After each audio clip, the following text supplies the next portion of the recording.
নমস্কার সবাইকে, আমি মৌমিতা। আমার শর্ট ভিডিও বা ইউটিউব ভিডিওতে আপনাদের জানাই স্বাগত।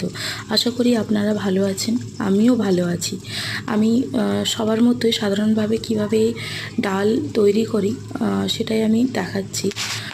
এই গরমে একটু পাতলা পাতলা ডাল হলে ভীষণ ভালো লাগে।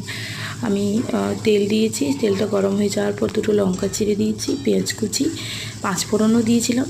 প্রথমে পাঁচফোড়নটাই দিয়েছি, তারপর লঙ্কা কুচি, তারপর পেঁয়াজ কুচি এবং এক কোয়া রসুন কুচি। অনেকে ডালের মধ্যে রসুনের গন্ধ পছন্দ করেন না, যারা পছন্দ করেন না দেবেন না। একটা তেজপাতা দিলাম এবং পেঁয়াজটাকে খুব বেশি কড়া করে ভাজবো না, ও যেন একটু গলে যায়, লাল লাল হওয়ার দরকার নেই। তারপরে আমি সেদ্ধ করা ডালটা দিয়ে দেবো। প্রেশার কুকারে আমি প্রথমেই ডালটা সেদ্ধ করে নিয়েছি। এখানে বলে রাখি, ডালটা সেদ্ধ করার সময় কিন্তু নুন, হলুদ, একটু তেল দিয়ে তারপর ডালটা সেদ্ধ করবেন, জল দিয়ে সেদ্ধ করবেন। মানে মায়েদের কাছেই শুনেছি যে একটু নুন, হলুদ, তেল দিয়ে দিলে নাকি ডালটা মানে সিটি দেওয়ার সময় পড়ে না।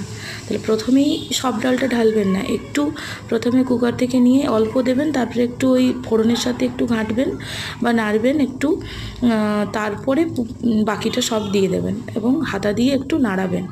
এবং এই ডালটা যখন ফুটতে দেবেন তখন সব সময় গ্যাসের আঁচটা বাড়িয়ে রাখবেন।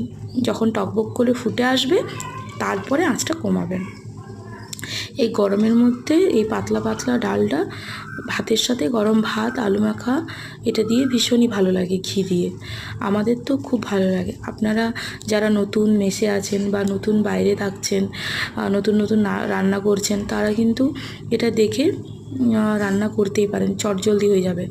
অথবা আপনি প্রেশার কুকারে ডাইরেক্ট দিয়ে দিলেন সেদ্ধ করে, মানে সেদ্ধ অবস্থাতেও ডাল খাওয়া যায়, আমরা খাই। নুন তেল যেহেতু প্রথমেই দিয়ে দিচ্ছি, ছক দিচ্ছি না, তাহলে ওইভাবেও করা যায়। কেমন লাগলো জানাবেন।